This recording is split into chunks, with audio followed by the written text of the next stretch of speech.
शुभी अपनी बड़ी बहन सिमरन के साथ एक अनाथालय में रहती थी। उनका इस दुनिया में और कोई भी नहीं था, क्योंकि उनकी मम्मी की बचपन में ही मौत हो गई थी और उनके पिता ने उन दोनों को उस अनाथालय के बाहर छोड़ दिया था। तब से वो दोनों वहीं पर रहते थे। एक दिन शुभी अपनी बड़ी बहन और अनाथालय के बाकी बच्चों के साथ खेल रही थी कि तभी अचानक से सिमरन बेहोश होकर जमीन पर गिर जाती है। अरे दीदी, क्या हो गया आपको? दीदी, दीदी उठिए। कुछ बच्चे दौड़कर जाते हैं और अनाथालय का ध्यान रखने वाली मीना को बुलाते हैं। मीना कई सालों से अनाथालय में बच्चों का ख्याल रख रही थी। उसके साथ अनाथालय का ध्यान रखने के लिए और भी 2-3 औरतें थी। अरे क्या हो गया बच्चों? सिमरन बेहोश कैसे हो गई?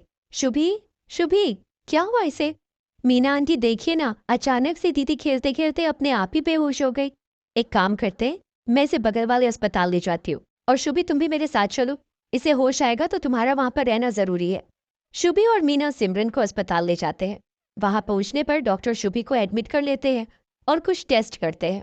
थोड़ी देर बाद डॉक्टर बाहर आते हैं और मीना से कहते हैं, देखिए, वो लड़की बहुत ज्यादा बीमार है। हमें नहीं लगता वो ज्यादा दिन तक बच पाएगी। ये सुनकर शुभी को बहुत बड़ा धक्का लगता है और वो जोर जोर से रोने लगती है। अब क्या होगा बीना आंटी? दीदी कैसे ठीक होगी? उनके अलावा मेरा कोई भी नहीं था। अब अगर वो भी नहीं रही तो मैं क्या करूंगी? नहीं शुभी, तुम चिंता मत कर, वो जल्दी ठीक हो जाएगी। उसे कुछ भी नहीं हो। मीना शुभी को समझा बुझाकर अनाथालय वापस ले जाती है। ऐसे कुछ दिन बीत जाते हैं और सिमरन तब से हॉस्पिटल में ही एडमिट थी। मीना भी ज्यादातर टाइम हॉस्पिटल में ही रहती थी, मगर शुभी अपनी बहन से मिलने हॉस्पिटल कम ही जा पाया करती थी। एक दिन शुभी अनाथालय में अकेले कोने में बैठकर रो रही थी कि तभी उसका दोस्त अमित वहां जाता है। अरे क्या हुआ शुभी, तुम फिर से रो रही हो? सिमरन दीदी की वजह से ना? पर मैं एक ऐसी खबर लेकर आया हूँ कि तुम झट से रोना बंद कर दोगी। मैंने उस जादुई पानी के झरने का पता लगा लिया है, जो कि पास वाले जंगल में है। क्या? वही झरना जिसके बारे में हमें सिमरन दीदी ने बताया था? उन्होंने उसके बारे में किसी किताब में पढ़ा था, मगर मुझे नहीं लगता वो सच है। अरे नहीं शुभी, यकीन करो, वो बात बिल्कुल सच है। मैंने खुद उस झरने का पता ढूंढ निकाला है। जब सिमरन दीदी बीमार हुई थी, तभी से मैं उस झरने को ढूंढ रहा था, क्योंकि सिमरन दीदी ने ही हमें बताया था कि उस झरने में एक परी रहती है और वो जादुई झरना है और उसका पानी पीकर किसी भी बीमारी का इलाज हो सकता है। तो देर किस बात की है, चलो वहां चलते हैं अमित। मुझे नहीं पता कि उस झरने के पानी की बात में कितनी सच्चाई है, मगर फिर भी मैं उसका पानी दीदी को लाकर पिलाऊंगी, क्योंकि अब यही हमारी आखिरी उम्मीद है। और क्या पता वो पानी पीकर दीदी सच में ठीक हो जाए। हाँ, पर दिक्कत तो ये है कि हम वहां जाने के लिए अनाथालय से कैसे निकलेंगे? हमारा ऐसे बाहर जाना तो मना है ना। अगर मीना आंटी को पता चल गया तो हमें बहुत डांट पड़ेगी। तुम इसकी चिंता मत करो अमित, मेरे पास एक प्लान है। कल स्कूल के समय पर हम वहां जाएंगे। वैसे भी इस वक्त मीना आंटी अक्सर हॉस्पिटल आने जाने में व्यस्त रहती हैं, वो हम पर ज्यादा ध्यान नहीं देंगी। तो ठीक है फिर शुभी, कल सुबह तुम स्कूल के समय पर एकदम तैयार रहना, हम तभी उस जंगल में जाएंगे। अमित इतना कहकर वहां से चला जाता है और शुभी भी अपने काम करने लगती है। अगले दिन सुबह सुबह जब सभी बच्चे तैयार होकर स्कूल जाने के लिए निकलते हैं, अमित और शुभी चुपके से जंगल की तरफ जाने लगते हैं। कोई भी उन दोनों पर ध्यान नहीं देता। काफी दूर तक चलने के बाद दोनों को कहीं से पानी बहने की तेज आवाज सुनाई देती है। शुभी, मुझे लगता है कि हम अब उस जादुई पानी के झरने के बहुत करीब ही है। हाँ अमित, चलो जल्दी से उस तरफ चलते हैं जहाँ से ये पानी बहने की आवाज सुनाई दे रही है। शुभी और अमित बहते हुए पानी की आवाज का पीछा करते हैं। वाह, ये तो कमाल हो गया अमित, आखिरकार हमने ये झरना ढूंढ ही निकाला। अमित और शुभी एक बोतल लेकर झरने में से पानी भरने के लिए आगे बढ़ते हैं, लेकिन तभी उन्हें एक डरावनी आवाज सुनाई देती है। उनके ठीक सामने एक डरावनी सी चुड़ैल खड़ी थी, जो उन्हें घूर घूर कर देख रही थी। चुड़ैल उन दोनों से बोलती है, रुक जाओ तुम दोनों, तुम्हारी हिम्मत कैसे हुई मेरे झरने का पानी? चुड़ैल की बात सुनकर अमित डरते हुए कहता है, तुम्हारा झरना?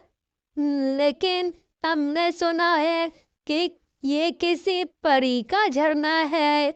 अमित की बात सुनकर चुड़ैल को बहुत गुस्सा आ जाता है और वो कहती है, मैंने तुझसे बरकार की है, मेरा झरना है, अब भाग यहाँ से वरना तुम दोनों को इसी झरने में डुबोकर मार डालूंगी।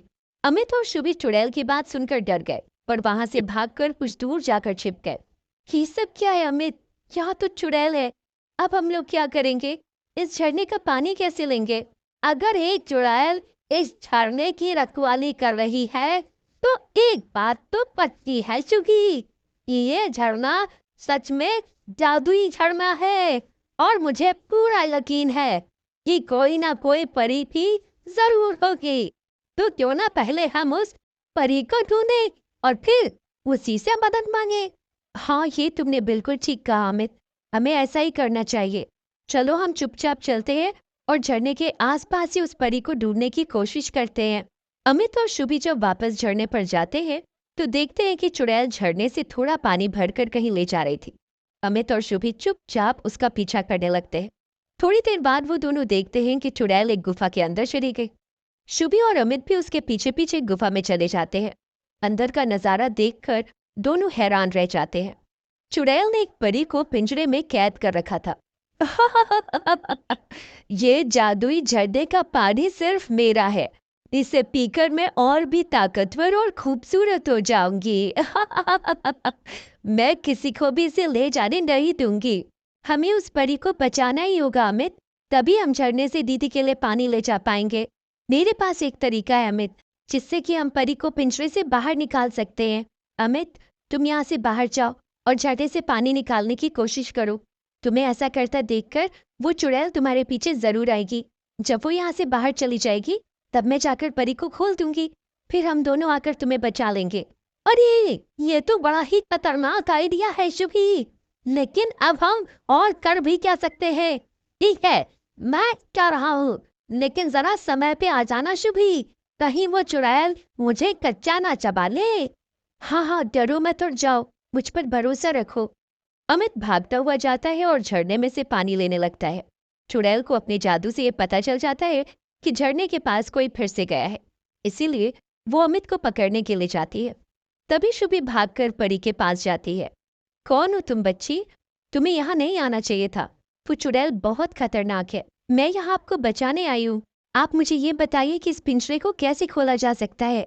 वो देखो, सामने जो बक्सा है उसी में इस पिंजरे के ताले की चाबी है। जाओ उसे ले आओ और मुझे आजाद कर दो। शुभी भागकर जाती है और चाबी ले आती है। फिर वो परी को पिंजरे से बाहर निकाल देती है। तुम्हारा बहुत बहुत धन्यवाद बच्ची, तुमने मुझे इस चुड़ैल की कैद से आजाद कर दिया। इसने जादुई झरने पर कब्जा करने के लिए मुझे यहाँ कैद कर रखा था। ठीक है, पर अभी हमारे पास वक्त नहीं है, जल्दी से चलिए, मेरा दोस्त मुसीबत में है।